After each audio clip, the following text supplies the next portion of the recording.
We see scalability as how do I bring large, complex AI models down to smaller or tiny devices.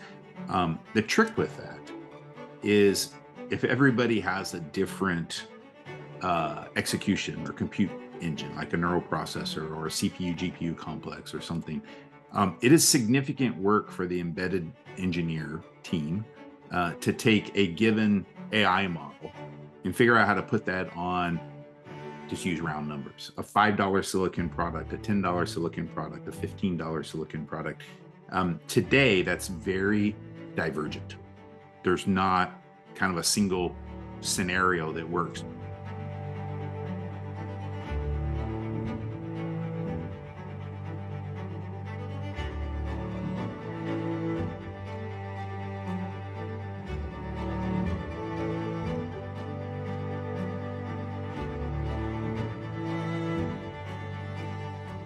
Hi, my name is Junko Yoshida. I'm the editor-in-chief of Junko's Tech Probe.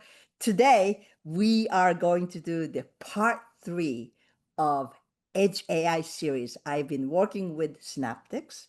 This is the 3-part series, and part 1, we talked about, let's start with why. Why are we even doing this, right? That's part 1. Part 2 is what does it mean to have a partnership with hyperscaler when we go after edge AI market. And today is part 3, in which we will have Jim McGregor. Jim is a founder of TIRIAS Research, and he's one of the principal analysts there. Hi, Jim. Hi, Junko.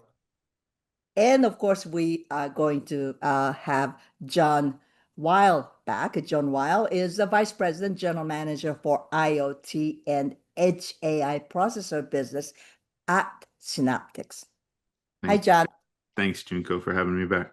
All right. So the whole point of the part 3 is really bring everything together about Edge AI. We want to take a look at the market, its vision, promises, challenges, and forecast. I want to start with the very basic. The first time when I was talking to a lot of other chip companies at the Embedded conference in Nuremberg, and I've had enough about this Edge AI thing. Everybody was talking about Edge AI, right? And I'm going to ask actually Jim first because is this Edge AI still an aspirational goal for the most chip suppliers today? Or have they already figured out how to do this? I would say and I agree with you. I was in Nuremberg with you, so I understand exactly what you're talking about. I think it's still a work in progress. I mean, everyone knows that we're going to have AI in every type of electronic device. Whether it's something simple like battery management or maintenance schedules or whatever, or it's actually doing something, running an LLM, actually doing generative AI or agentic AI. We're going to have that in pretty much every electronic platform that we have. However, the vision from what we have in the cloud to getting that vision to the edge has been a bit of a challenge.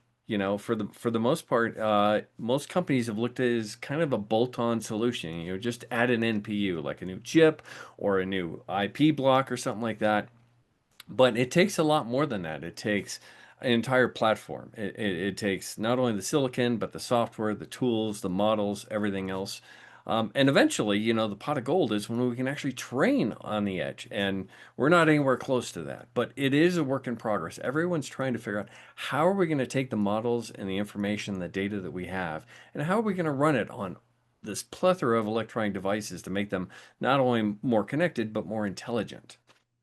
Yeah, no, that's true. And it's not that we're not just talking about one device, right? If it is smartphone, we know what smartphone does, but we're talking about embedded. That means running AI in a range of products is going to require a lot of efforts.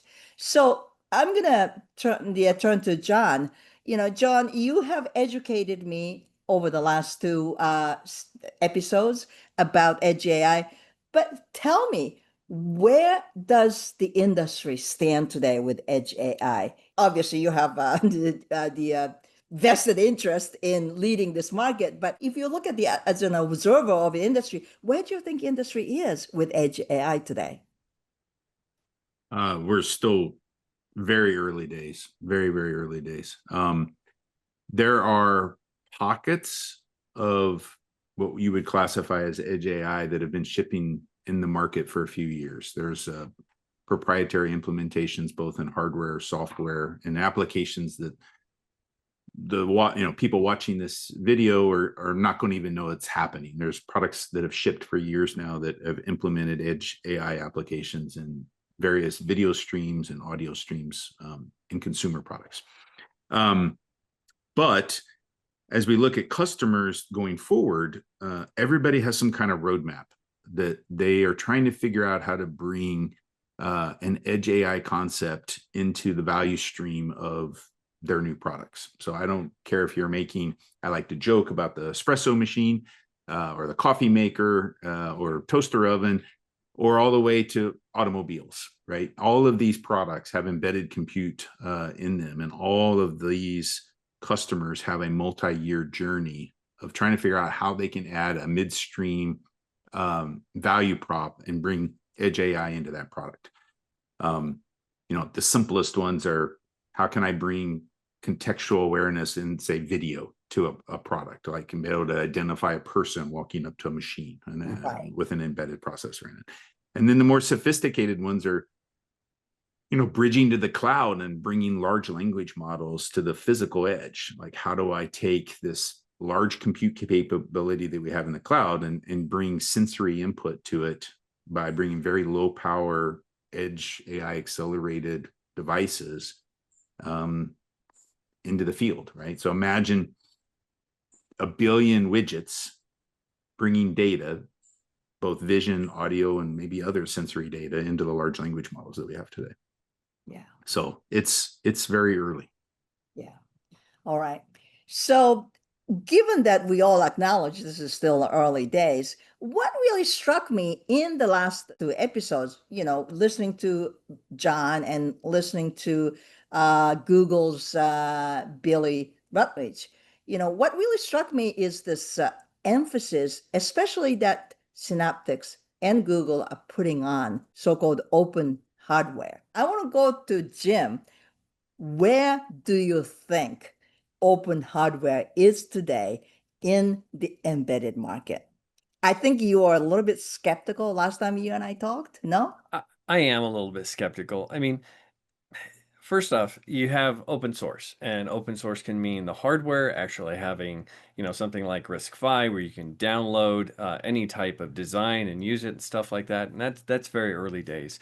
But we don't necessarily have to get there to get to, proliferation of AI through edge devices. The biggest challenge is the software, having the open source software. And right now, what we're seeing is most companies, they're developing their own NPUs, they're developing their own software, their own tools, porting models to them. So you end up with these proprietary environments, or these silos that everyone has. And that's really not going to further the market. What we really need is that open source community of tools and resources and libraries that everyone can use. And the first company really working on that is Synaptics, where they said, okay, we've developed these tools and we're going to open them up to everyone. So anyone can use it. And obviously working with Google on a lot of that as well.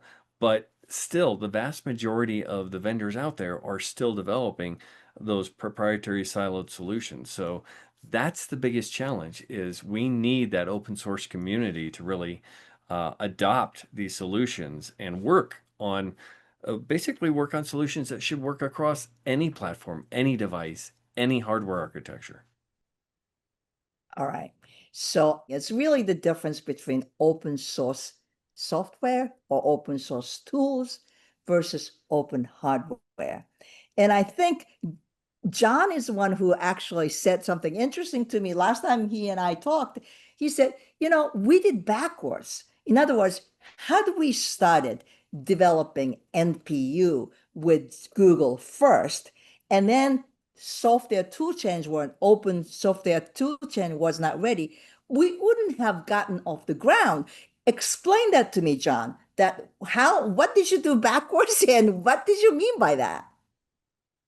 Yeah, and when you build embedded, or actually, if you build any compute product, you have kind of two ways you can approach it, right? You can build hardware and then go build software tools that can configure that hardware in a way that solves a problem.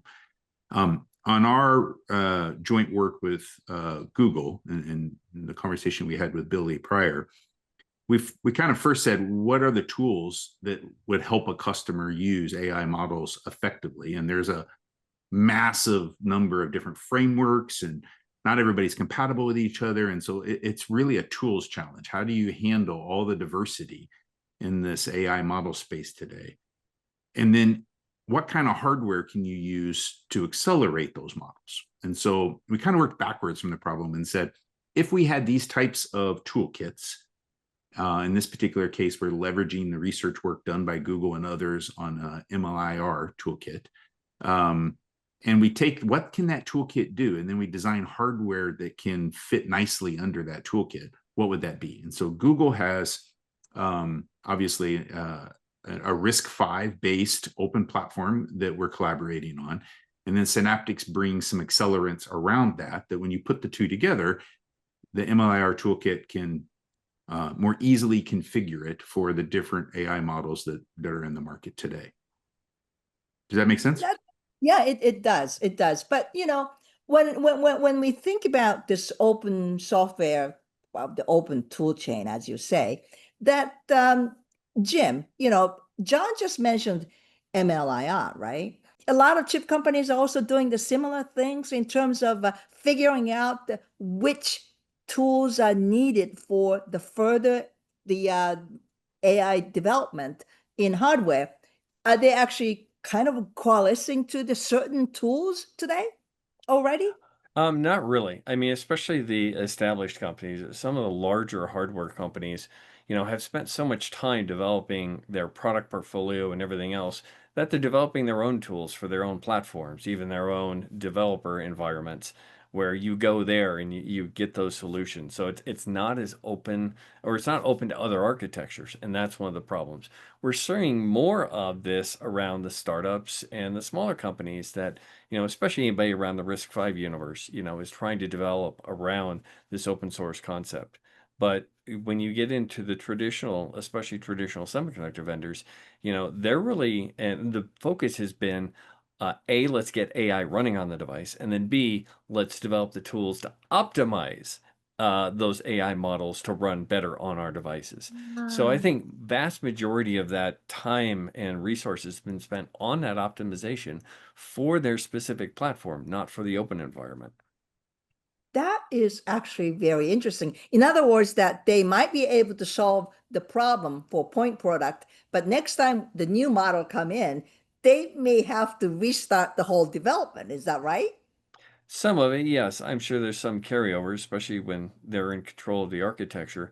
But that does become problematic when you don't have, especially when you consider just the fact that if you have the open source community or you open source something, you've got access not only to your own engineering staff, but the millions of developers out there that might be developing stuff and contributing software tools and resources to that community. So it's very limiting when you look at it that way. It's a challenge. I mean, we've seen that with smartphones. We had smartphones. Smartphones have had AI on them for generations, mostly for simple things like battery management, computational photography. But it was really only the OEMs initially that were developing applications that could utilize that AI, because they were the only ones that had access to the tools and developing the tools and everything else. Now we're starting to see that open up a little bit, but it's still very siloed according to which chipset vendor you're going with. Oh, that's interesting. All right. So I think this is a good segue to talk about open hardware, because I think a lot of people are still not used to the idea of open hardware. Open software tools, a lot of people talk about, give lip services, but open hardware is something unclear. I want John to recap what we talked about with Billy at Google, but how do you define open hardware? And how does that fit into the hardware blocks? Can you explain? Yeah, so with the Google team, has done is they've had years of research, obviously, in this AI space, and they have, as Billy explained, a variety of proprietary technologies that are inside the Google complex that they use to provide services to us consumers today. But that research team realized a while back that there was a real need for being able to bring some of the concepts that they were working on into more of a community mindset. So how could they get this in a way that it would be easy for AI researchers to be able to say, here's where we're going, here are the next things we want to do. And so their first kind of step in that was to leverage the RISC-V community. So you get this community of, call it open source hardware, working on a CPU complex that by design was intended to be extendable. And so you have a group of individuals and companies around the world working much in the same way that people work on Linux, making contributions, suggestions, pull requests, for lack of a better word, on what kinds of spec changes could we make on RISC-V to do whatever the next thing is. And because of its extensibility and the ability to be open hardware, AI is one of those markets that kind of seems like it's leaning very heavily to being something that the RISC-V community can embrace. Because of that open hardware nature, I think we are going to see a lot of innovation in the RISC-V specification that will allow AI models to continue to run efficiently on that compute complex. ARM did a lot for many, many years to standardize software development practices across the microarchitecture and make that easy and accessible across lots of different companies. RISC-V, with companies like Google putting real investment dollars into making sure it's successful, has the potential to bring a very open platform to the market. That's the goal. And with Synaptics, we've brought that in and said, okay, maybe not everything's perfect today, that the community will continue to add things. And what we've done is augment that and added some of our own knowledge to that core complex.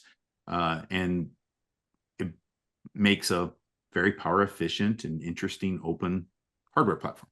So I think it will be interesting. We talked about security as well last time. As you look at, I should say, AI models and doing things what we call like secure inferencing, there's going to be a lot of innovation in the security front too. And so being able to understand and audit and see the hardware and understand how it works, being open, you can do that.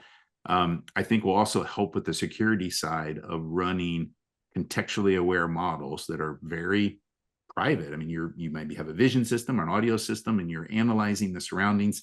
Consumers are going to want to know how that data is processed. And by running that through effectively open hardware, it can be audited at any point. That is important. That's interesting. I hadn't heard that. All right. So John mentioned the RISC-V, and I want to go to Jim. The picture that John painted is attractive because he's making the point of by default, by using the RISC-V cores, that kind of opens up the possibility for everybody to contribute. So, Jimmy, you've been covering embedded market for a long time. Where is RISC-V today, and what needs to happen? Well, we're seeing, like John said, we're seeing the RISC-V community come together and develop some of those standards for, AI solutions, both as an accelerator or as kind of a combined architecture, having the CPU, the GPU, and the NPU kind of serve as a single architecture. Once again, it's still kind of in the early days. Usually you have to consider that even a company, when they're developing new architecture, or somebody like ARM, they're going to spend 2 to 3 years developing a new architecture. So it's going to take a while.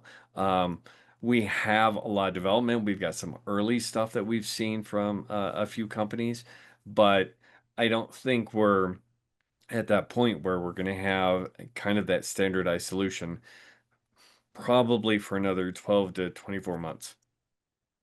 Yeah. But, John, going back to the open hardware that Google has been kind of leading the development, it's not really necessarily considered as a standardized core, or is it? I mean, how does that work? I think there's two answers. And Okay. it's similar to, I always like to use analogies. If you think about the Linux community, there are some number of updates, patches, things that are done within the Linux tree that are more vendor specific, maybe in the beginning. And then over time, those things get upstreamed and accepted into the community. I think with the work between Synaptics and Google, you could think of it as kind of similar, a work stream of optimizations, and then a secondary path later to get the community to accept it as an upstream specification change. And so, you know, Billy and his team have been working on this for a while, and they've been very public in their contributions to the RISC-V community. And it obviously takes time when you're in the open source world. And the community doesn't always accept immediately your suggestions, and so it takes a little bit of time. And so that's why I think Jim's right. It's going to take a little while for some of this to evolve. But I would say there's a lot of it that's already been contributed. So we talked about this, I think, last time, like the RISC-V vector extensions, or what they call RVV, is something that's coming very soon, and you will start to see people leveraging that for things like AI models. Yeah. All right. I'm going to go back to Jim again, because you actually mentioned ARM, and I want to pull back the lens a little bit. Why RISC-V instead of ARM? Why would you recommend anybody to use RISC-V when we go after the edge AI market? Well, first off, ARM hasn't been as proactive in developing AI solutions. They do have their Ethos AI accelerator, or NPU, neural processing unit, but they kind of backed away from a lot of their AI development, thinking with the philosophy that that was going to be an area that their own customers were going to differentiate, and rightfully so, they are. A lot of ARM partners have their own NPU and other types of accelerators that they're adding on to the ARM architecture for their solutions. RISC-V obviously takes a different, is more of an open source mentality where everyone's contributing and trying to develop solutions.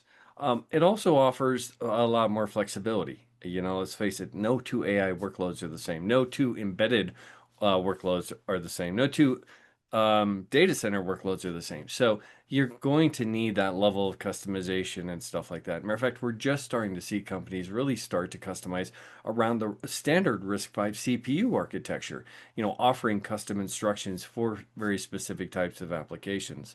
I think we're going to see the same thing with AI. RISC-V is going to, I don't think we're going to see one solution. We're going to see a lot of solutions, but we're going to have kind of that baseline, kind of that core technology that's going to help proliferate out into the types of solutions that we need. And you got to remember that the embedded market is huge. I mean, when we're talking, you know, billions of smartphones, or a billion smartphones a year, or hundreds of millions of PCs, we're talking tens, 30, 20, 30 billion devices shipping, you know, anything from a tractor to your electric toothbrush, to you name it, that have embedded processors in them. It's insane. So, you know, we're going to need that flexibility, and that those open source solutions are really the best solution we have at this point in time, or the best option we have at this time. Right. Flexibility is one thing, and I think scalability is another. And I want John to explain. I think this is one of the impetus that for you guys to work with Google. How do you envision scalability comes to the edge AI market? It's a good question. We see scalability as, how do I bring large, complex AI models down to smaller or tiny devices? The trick with that is, if everybody has a different execution or compute engine, like a neural processor or a CPU GPU complex or something, it is significant work for the embedded engineer team to take a given AI model and figure out how to put that on a $5 silicon product, a $10 silicon product, a $15 silicon product. Today, that's very divergent. There's not kind of a single scenario that works. So if I'm building a family of products at a large OEM company, and I need different price points of my products, but I want to bring a similar experience to those three. Today in the AI space, that's like three massive heavy lifts.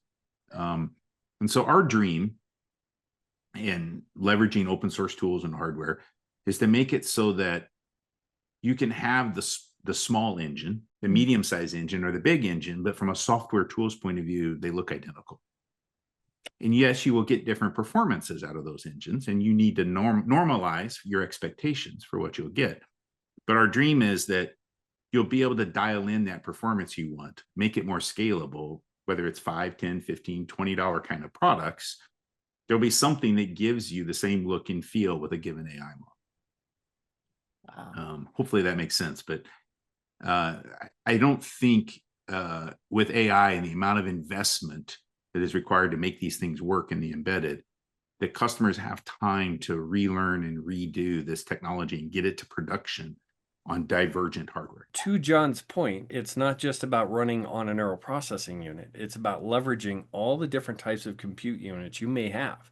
That might be a CPU, that might be a GPU, that might be an FPGA, that might be the NPU, but effectively using that and having the software tools that can use that. Interesting. That's a good point. All right. I have two more questions before we close. One is that I don't want John to pre-announce anything, but I want you to actually conceptually explain how your relationship with Google, now that we know Google is bringing the open hardware, RISC-V based open hardware to the table, how do you plan to wrap your technology around? Can you explain? Yeah, so we have active development projects with the research team on both hardware and software tools. And then as any semiconductor company has, we have some number of swim lanes, as I like to call it, where you have new product. I call them swim lanes, like when you're in the swimming pool, you have, each swimmer has their own lane. So we think about it as product development. You have swim lanes and you have some number of products coming out over a period of time. And with Google on this, we're looking at different price and performance points and trying to figure out, back to the prior comment, how do we put out the little, the medium, the large engines that allow customers to have the most scale on our new products over the coming years. And so we have a whole roadmap actually already of multiple generations of this technology that we have sketched out, and we know what the two companies want to go build together. Wow. Okay, Junko, if you're not going to ask it, I want to know what the new products are. Come on. Yeah, what's the big secret here? Well, all I'll say is little, medium, and big. There will be a price point for everybody. And then it's the different performance, right? Yeah. But familiarity. Right. There's a famous author. I don't want to overplug his book, but I live by this ethos he talks about, which is the start with why concept. And we talked about this in video one, right? Yeah. And so with this little, medium, and big kind of concept, with Edge AI being an ethos for Synaptics, we want to align to the customer's why. And if they want to use or create contextual awareness, multimodality kind of products at different price points, I don't want them to have to relearn how to do that at different complexities. It should look familiar. It should look like it's a tool they've always used. You guys both sold me the idea of the importance of open software, open hardware, but this is not like the first time I've heard, right? Everybody has been preached that how important it is to work with open source community. Why has it not taken off among most of the embedded chip suppliers? Jim? Well, first off, you have to understand that we're still learning how to learn. So AI is still evolving. I mean, we went from 2017, we went from transformers to 2022, Gen AI to 2024, agentic AI. I mean, it's not only changing, it's accelerating. So, I mean, even keeping pace with that in the data center has been challenged. So, we're still trying to figure out how are we going, what is AI going to look like? How do we get it smaller? How do we get it more optimized? And then how do we bring it down? But you also have to understand that this is a major inflection point. And with every major inflection point in technology or in products or in the market, you see some of the established players kind of fall by the wayside. A few will survive. And you see some new startups come up. And the reason is it's really those that can look at the market, look at the opportunity uniquely, and develop unique solutions for it. So for like AI, especially for the edge, you can't think of it as just bolting on an NPU and then trying to get the software to work. You have to think about, this is an AI platform. How do I start with AI? How do I make sure AI is first and the key point that I want to run and the key application? So that starts with, your software, your hardware, everything as an AI platform. And I think that so few of the companies have thought about it that way. And it's really hard too. When you've got markets where you're shipping hundreds of thousands or millions of units, sometimes a day into these, it's hard to say, okay, well, this is a secure market. I just want to add to it. It's hard to say, no, we need to start from scratch. So I think that's the hardest thing for the embedded market to say that, we need a completely different solution. And it's those companies that can look at it from that direction that are going to be the winners in the end. Well, I'm going to give the opportunity to say a last word for John, because how did you come up with this thing anyway? I mean, it's like you could have done what you have been doing for years. You said you have been in AI business, whether visible to others or not. I mean, you have been dabbling on this thing. Why did you suddenly, well, maybe not so suddenly, but why did you decide to go with this open source route? A bit of a comment to what Jim said. The progress of AI has been exponential. The types of ways that we think about it, whether it was the introduction of CNN networks and then transformers being brought in, and now everybody in their home knows what generative AI is now. Like, you go back just 2 years ago, most people had no idea what was coming. For us, the only way to stay on the bleeding edge, provide familiarity and comfort to our customers, was to look at the problem differently. You have two factions. You have the research community, and you have the commercializing, people that build products and charge for it community, right? And those two don't always have the same interests in mind. We know this. Yes. I made a comment, I think maybe back on episode 1 of this, where I talked about just always go back and look at kind of how history is repeated and how things have come along. And if you look at the Linux community as a great example of the, I don't know, more than a decade of solid code contributions in research, but by a lot of community members, but it was those commercial partners that pushed it just a little bit faster and hardened it just a little bit more and put the money in, sometimes secretly and sometimes right out in front, that made Linux power probably more than 80% of the cloud infrastructure that you see today, right? It is behind everything that you use daily today. So what went from an engineer's pet project in the early 90s to powering the world's computers today, it took a while. And we think on the AI side, it's going to be a similar kind of trajectory, but much faster, much faster. So today, there's a open source hobby around software, hardware, toolkits around AI. There's obviously big commercial partners that have taken a different path. But I think if you fast forward a couple of years, it's the better investment. So that's why Synaptics paused and said, okay, we can take a different path with this. It's not just bolting on an NPU. It's how do we stitch this into the fabric of our chips, and how do we make it comfortable and familiar to our customers? And the only way to do that was to start thinking more in an open source mindset. All right. Very good. Nice wrap up. Thank you.